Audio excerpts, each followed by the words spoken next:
Here's a must-try leg series with the belt. This first move is just some calf raises where I'm going to hold onto the wall so I can really just focus on the calves themselves.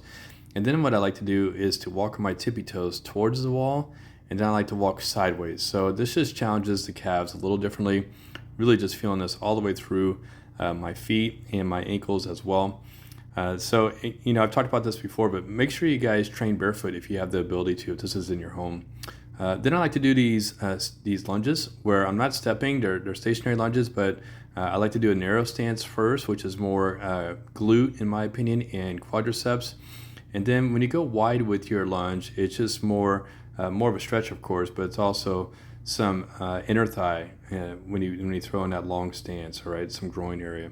And then what I want you to do is some short stepping side to side, and then some big jumping side to side if you can still do that. If you can't jump, then just take big steps. And then I like to really challenge getting low. This is so good for your ankle mobility, and then just a great stretch to your quads with that narrow stance. And then try to go really wide. Again, more of a stretch in that groin area when you do that. And then if you need some assistance or you just want to stretch, connect some heavy bands up high. And then if you connect them midway, it's just a little bit of both, right? So it's a happy medium. Today I'm facing away from the wall for my tippy toe walk. This is strengthening my feet, my Achilles, and my calves. You could also walk forwards and backwards, but if you have the PT wall at home, I encourage you to do all your strength training barefoot if you can. And now I'm doing just a pretty narrow lunge, all right? And so, of course, you can also face the wall. I've got an earlier video showing those moves. These are my favorite series of movements, only because they just feel so good. What I want you to do is do a big turn away to start, get a great big stretch through that chest and through that back. And then I want you to do a shorter version of that, so it ends up being a little bit more of a strength training move for your core. I just do these almost every single day. Then I want you to turn around and get a really big, tall stretch. My posture has gotten better. I'm not kidding you guys, the past few years from doing movements like this. And do a big turn away. And I like to pivot with my feet and just get as tall as I can with this big windmill, all right? And then from there, what I like to do is side load and take that arm up and over like a big windshield wiper, right? And you can turn away or not with your head. It's up to you, whatever feels good to you. But I'm telling you guys, you'll want to do these moves every single day once you get a PT wall. If you're like me and you love the look of a strong upper back and rear deltoids, which give you just a great posture, then you got to try these two moves. First one is palms facing forward. Just take it back and squeeze, and then I want you to turn your palms around. By the way, this move just feels so good. So I find myself doing it just because I like the feel of it as much as any reason. Then I like to go into some tricep kicks with these flared elbows. It's just a great stretch to those triceps. And then what I do is get a little more upright and turn the hands underneath for another push down.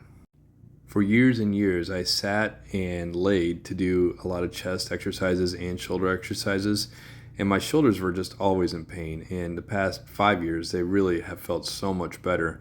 I hardly ever have any shoulder pain at all, and it's because I'm doing all these types of moves to build really stable, strong shoulders. But then also, I just stand with all my exercises, right? So I don't have this undue stress. I've got other muscles there to help out my shoulders if needed, right? Like this rock and reach. There's a lot of legs and core involved, but there's shoulders too. So, shoulders are a small muscle group, and you don't want to put too much stress on them alone. They want to be helped by other muscles. Try these rotator cuff strengthening moves. First thing I want you to do is just hold this band at 90 degrees and do some stepping, right? So it gets harder as you go out. And then what I want you to do is to punch up, but stop right here at about 90 degrees as well. And then from there, I want you to go ahead and press all the way up. So that lateral head of my deltoid is really starting to burn here. Just building a really stable shoulder when you do this.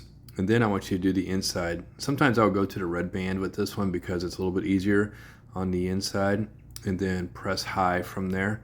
So I picked up some of these moves from physical therapists when we visit clinics to see how they're using the PT wall. Here's another rotator cuff move.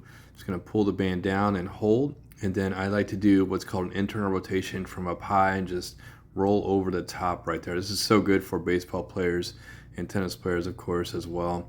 Then to do a little press from up high. More bulletproof shoulders, you guys. Let's do this external rotation. I want you to just flip the band back, keeping that elbow high. And then from there, what you want to do is a press. So this is not like a dumbbell press. This band is always pulling me forward. So there's a ton of rear delt activation there with that.